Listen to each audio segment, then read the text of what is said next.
देवास जिले की बागली तहसील मुख्यालय से करीब 3 किलोमीटर दूर स्थित विंध्याचल पर्वत के बीच स्थित प्राचीन जटाशंकर तीर्थ स्थल पर भगवान जटाशंकर शिवलिंग का 12 महीने ही गौमुख से जलाभिषेक होता है। मंदिर को लेकर मान्यता है कि यहाँ पर रामायण काल के दौरान जटायु ने तपस्या की थी, इसलिए इस स्थान का नाम जटाशंकर पड़ा।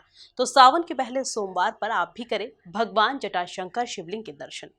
प्राचीन काल से विंध्याचल पर्वत के बीच स्थित भगवान जटाशंकर का यह स्थान है। बताया जाता है कि यह स्थान रामायण काल से चला आ रहा है।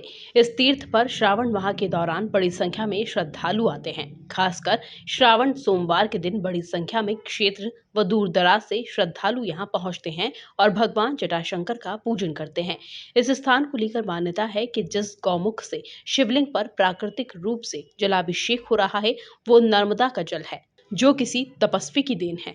1.25 लाख पार्थिव बनाए जाते हैं, महामृत्युंजय के जाप किए जाते हैं और रुद्राभिषेक ब्रह्म मुहूर्त में यहाँ पे भगवान का होता है। पूरे दिन यहाँ पर जो है रुद्र का पाठ किया जाता है। जटाशंकर का पुराने ऋषि लोग कहते हैं कि जटायु की ये तपस्थली रही है और श्रावण मास अपने आप में जो है भगवान भोलेनाथ का पवित्र माह माना गया है। कहते हैं कि मैया पार्वती ने शिव जी को प्राप्त करने के लिए इसी माह में तपस्या की थी और फल स्वरूप उनको शिव जी प्राप्त हुए थे। इसलिए ये महीना जो है शिव जी को बड़ा प्रिय है। इस माह में जो भी भगवान को शिव जी को प्रेम से एक लोटा जल और एक बिलपत्र अर्पित करता है, उसके सारे रोग दोष भगवान शिव की कृपा से दूर होते हैं। जटाशंकर से जुड़ी लौकिक मान्यताएँ क्या है?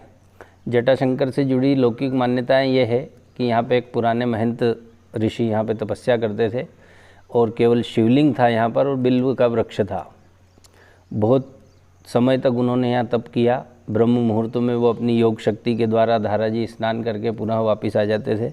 जब वो वृद्ध हो गए तो उन्होंने नर्मदा मैया से प्रार्थना करी कि मैया मैं तो पूरे जीवन आया हूँ, अब आपकी कृपा हो तो आप ही यहाँ आ जाओ। तब से बताते हैं ये धारा शुरू हुई शिवलिंग के ऊपर और ये जो जल आ रहा है ये धारा जी का ही जल है, नर्मदा जल है, इसमें कोई संदेह नहीं है। जटाशंकर महादेव को लेकर भक्त बताते हैं कि उनकी कई पीढ़ियां इस मंदिर में आकर अपने आराध्य की उपासना करती रही हैं। तीर्थ देवास जिले का एक अलौकिक स्थान है। मेरा परिवार में करीब 3 पीढ़ियों से इस स्थान से हम लोग जुड़े हुए हैं। यहाँ मांगी हुई हर मुराद पूरी होती है। यह रामायणकालीन जटायु की तपोभूमि। यहाँ की सबसे प्रमुख विशेषता यह है कि यहाँ पर गोमुख से भगवान जटाशंकर का सतत अभिषेक होता है वर्ष भर और यहाँ मांगी गई मनोकामना अवश्य पूर्ण होती है। यह क्षेत्र के प्रसिद्ध फलारी बाबा की पुण्य भूमि भी है। उन्हीं के प्रयास से इस स्थान का विकास हुआ और सावन मास में यहाँ पर देश भर से विभिन्न क्षेत्रों से श्रद्धालु आते हैं, क्योंकि यह स्थान मुख्य रूप से खाकी अखाड़े से जुड़ा हुआ है। इसलिए संत महात्माओं का भी यहाँ पर सतत निवास होता है और ऐसी मान्यता है कि यहाँ पर मांगी गई मनोकामना अवश्य पूर्ण होती है। जानकारी के मुताबिक यहाँ पर ब्रह्मलीन संत केशव दास महाराज फलहारी बाबा के प्रयासों से अनेक कार्य हुए हैं और उनके बताए गए मार्गदर्शन में आज भी यहाँ पर अनेक आयोजन किए जाते हैं, जिसमें बड़ी संख्या में भक्त इकट्ठा होते हैं।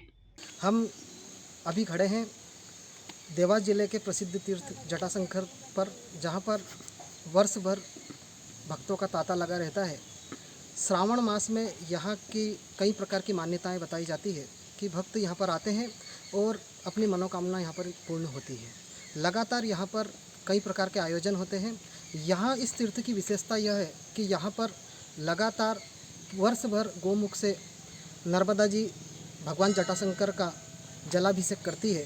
साथ ही पुरानी धारणा के अनुसार अगर देखा जाए तो यहाँ पर बताया जाता है कि भगवान जटायु ने यहाँ पर तपस्या की और इसी कारण यहाँ इस तीर्थ का जो नाम है वो जटाशंकर पड़ा।